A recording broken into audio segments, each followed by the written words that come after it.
Learning with Subrata YouTube channel তোমাদের সকলকে স্বাগত। প্রিয় অষ্টম শ্রেণীর ছাত্রছাত্রী, আজকে আমরা করবো ইতিহাসের 2 নম্বরের স্কুল উত্তরটা। দেখো, Jodhpur park girl high school, এই স্কুলের প্রশ্নপত্রগুলো তাড়াতাড়ি সলভ করবো। দেখো প্রশ্নপত্রগুলো, প্রথমে একের দাগে 10টা এমসিকিউ করবো। বাংলার ইজরাদারি ব্যবস্থা চালু করেন কে? না, ওয়ারেন হেস্টিংস। আপ ও আপ কর আদায় করা হতো কাদের কাছ থেকে? কৃষকদের কাছ থেকে। দ্বিতীয় ইঙ্গ ব্রহ্মযুদ্ধের সময় বার্মার রাজধানী কি ছিল? না, মায়ানমার। কন্যা শিশু ভাসিয়ে দেওয়ার প্রথা নিষিদ্ধ হয় কত সালে? না, 1803 খ্রিস্টাব্দে। সত্যশোধক সমাজ প্রতিষ্ঠা করেন কে? না, জ্যোতিরাও ফুলে। ভারতের ব্রিটিশ বিরোধী কার্যকলাপ বন্ধ করতে দেশীয় মুদ্রা আইন জারি করেন কে? লর্ড রিপন। দাদাভাই নওরোজি পেশায় ছিলেন একজন ব্যবসায়ী। হিন্দু মেলা প্রতিষ্ঠা ছিলেন নবগোপাল মিত্র। দাদন প্রথা যুক্ত ছিল নীল চাষের সঙ্গে। ইস্ট ইন্ডিয়া কোম্পানি একচেটিয়া বাণিজ্যের অধিকার বিলুপ্ত হয় 1823 খ্রিস্টাব্দে। তারপরে শূন্যস্থান পূরণ। ড্যাশ খ্রিস্টাব্দে ইন্ডিয়ান অ্যাসোসিয়েশন প্রতিষ্ঠা করা হয় 1876 খ্রিস্টাব্দে। জাতীয় কংগ্রেসের জনক কাকে বলা হয়? হিউমকে। ঠিক আছে। দক্ষিণ ভারতের মালাবার অঞ্চলে কৃষকরা মোপলা নামে পরিচিত ছিল। কি নামে? মোপলা। ভারতের প্রথম ভাইসরয় ছিলেন লর্ড ক্যানিং। তারপর দেখো, মহল কথাটির অর্থ হচ্ছে কয়েকটি গ্রামের সমষ্টি। মহল কথার অর্থ হচ্ছে কয়েকটি গ্রামের সমষ্টি। এরপরে দেখো, তিতুমির কোন আন্দোলনের সঙ্গে যুক্ত ছিলেন? উত্তর দেবে ওয়াহাবি আন্দোলনের সঙ্গে যুক্ত ছিলেন।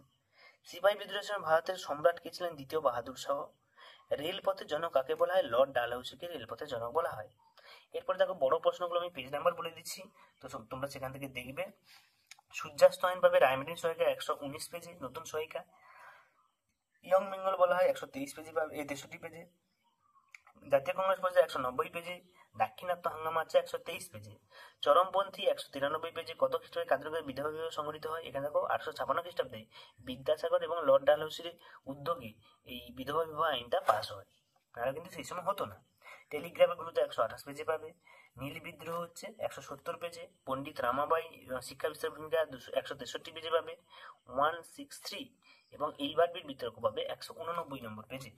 পরের পেজে আমরা চলে যাচ্ছি। দেখো লং কোশ্চেন গুলো কোন কোন পেজে পাবে তোমরা দেখিয়ে দিচ্ছি আমি। তো দেখো, পরপর আমি দেখাচ্ছি লং কোশ্চেন গুলো কোন কোন পেজে তোমরা পেয়ে যাবে। তো প্রথমে দেখো, 1857 সিপাহী বিদ্রোহের কারণ, এটা খুবই ইম্পর্টেন্ট, প্রত্যেক পরীক্ষায় আসে, মনে রাখবে। 224 নম্বর পেজে পাবে সহায়িকা বইতে, 224 নম্বর পেজে। তারপরে দেখো, জন্মগত গঠনে সংবাদপত্র সংখ্যা 100, জনমত গঠনে 190 পেজ। চিরস্থায়ী বন্দোবস্তের সুবিধা অসুবিধা 118 পেজে রায়মার্টিন সহায়িকা। রেলপথের স্থাপনের উদ্দেশ্য 112 এবং অসুবিধা হচ্ছে 114 নম্বর পেজে। এই হচ্ছে তোমাদের টোটাল প্রশ্নপত্র। তো আগের ক্লাসে আমরা 3 নম্বরের স্কুলটা নিয়ে আলোচনা করব, তো আজকে আমরা 2 নম্বরের স্কুলটা ঝটপট করে ফেললাম। তো তোমরা দেখো এবং লং কোশ্চেন যে পারবে না তোমরা আমাকে বলো, আমি অবশ্যই সেগুলো অ্যান্সার দিয়ে দেবো। দেখা যাচ্ছে পরের ভিডিওতে 3 নম্বর স্কুলটা নিয়ে আলোচনা করা হবে। সকলকে ধন্যবাদ, সবাই ভালো থাকবে, ভালো করে পড়াশোনা করবে।